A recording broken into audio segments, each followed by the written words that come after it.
ګوره تا ته وابیان داسې وایي زه الله او د الله پیغمبر منم او ته د امام صاحب پسې روان یې. جواب دا دی چې داسې مه وایه. یو کوڅه کې وابي ولاړي، یو امی بیچاره د لاس نه ونیسي، ورته وایي الله او د الله پیغمبر مني که امام صاحب مني. هغه بیچاره خو چې سوچ وکړي چې یاره امام صاحب خو امتي دی، الله خالق دی او پیغمبر علیه السلام خو پیغمبر دی، راځه دا ورته یاد کړه چې زه الله او د الله پیغمبر منم.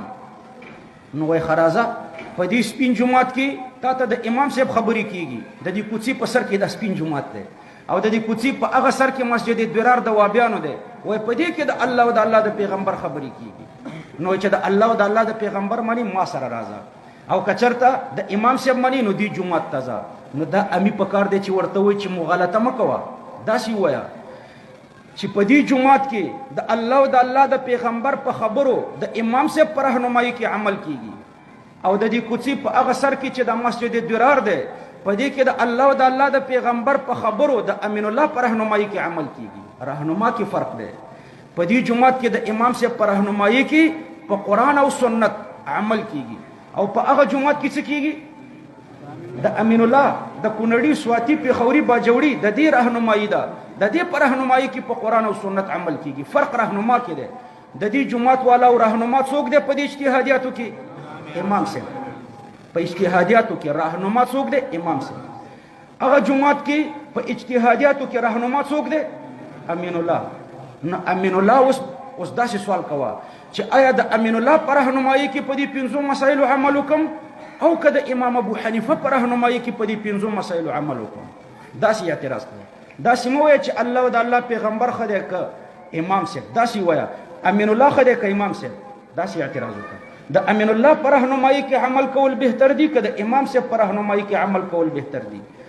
د سپیشلیست په لاس اپریشن بهتر دی او که د مداري په لاس؟ سپیشلیست په لاس.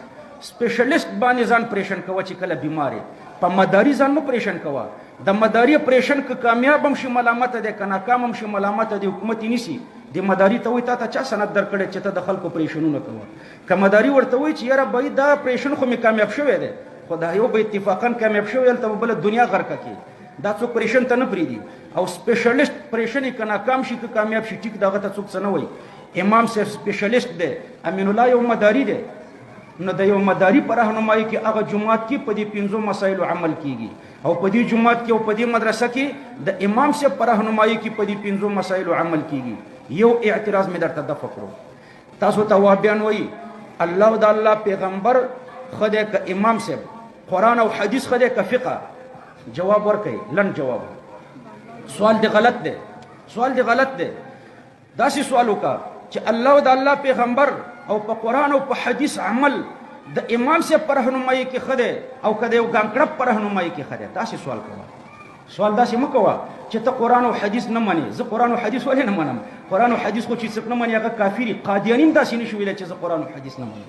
موږ اوایو زموږ اول دلیل کتاب الله دی، دویم هم سنت رسول الله دی. موږ 1400 کاله کېږي چې دا چغې وهو او ته لا اوس را پیدا شو، 120 کاله دې هم نه کېږي چې ته شروع شو چې زه قرآن او حدیث منم. نو تقلید په اجتهادیاتو کې کېږي. تېره جمعه کې دا سوال ما درته نه و دفعه کړی، دا سوال اوس حل شو که نه؟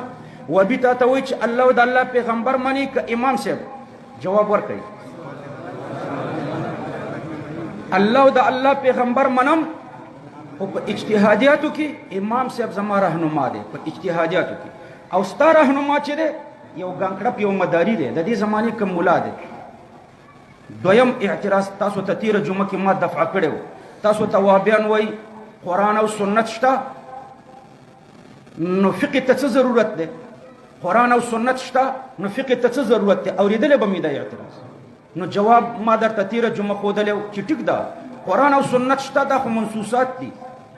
فقه ته چې ضرورت دی دا په اجتهادیاتو کې دی. دا 5 اجتهادیات دي. نو قرآن او سنت خو منصوصات دي او فقه خو اجتهادیات دي.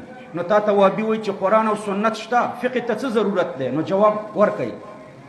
قرآن او سنت منصوصات دي، هغې کې خو موږ تقلید نه کوو. موږ تقلید په څه کې کوو؟ اجتهادیاتو دې 5 کې. ته نری په دې 5 کې ته څه کوې؟ زه ته راته جواب راکړه. په دې 5 مسایلو کې خپله مجتهد یې او که د کوم کونړي په تقلید کوي ضرور به یې کوي. دا اعتراض دفع شو. 2 دریم اعتراض تا ته وابي وایي چې ته په حقایدو کې د چا په مذهب یې، نو د دې حقایدو مسأله درته انشاءالله چې مستقله تشریح کوم. خو دې ځای کې چې لنډ جواب ته ورته ورکوي نو دا چې زه تقلید په دې 5 مسایلو کې کوم. عقاید په دې 5 کې کوم قسم کې داخل دي؟ مسائل غیر منصوصه دي که مسائل منصوصه متعارضه دي که مسائل منصوصه مجمله دي که مسائل منصوصه محتمل التاویل دي که مسائل منصوصه غیر متعینه الاحکام دي. ته ماته حقایق په دې 5 کې ور داخل کا چې زه به درته وایم چې زه په دې کې د چا په مذهب یم. زه خو په دې 5 مسایلو کې تقلید کوم او په دې 5 کې ته ماته حقایق نشي داخلولی. د اجتهادیاتو کې تقلید کیږي، عقاید اجتهادیات نه دي. لنډ تعبیر داسې وکړه و بیا تاسو ته وایي په حقایدو کې د چا په مذهب جواب ورکړئ.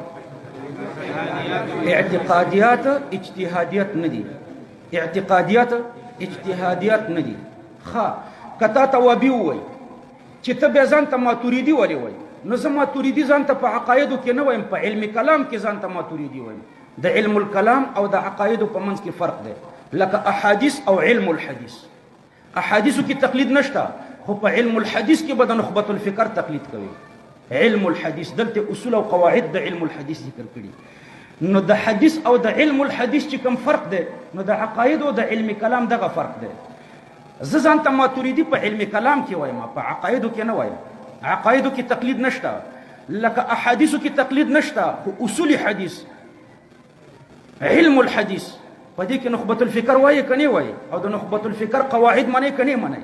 دا قواعد د نخبة الفکر خو قرآن او حدیث کې صراحتا نه دي راغلي.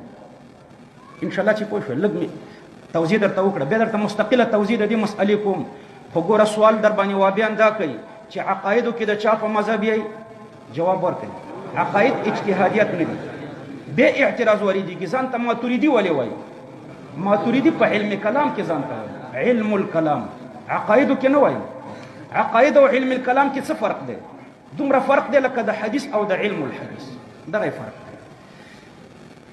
بل اعتراض پتا باندې واردېږي چې قرآن او حدیث شته، الله او د الله پیغمبر شته، نو امام صاحب ته څه ضرورت دی؟ مخکې خو مې داسې درته ویلي وو چې قرآن او حدیث شته، نو فقه ته څه ضرورت دی؟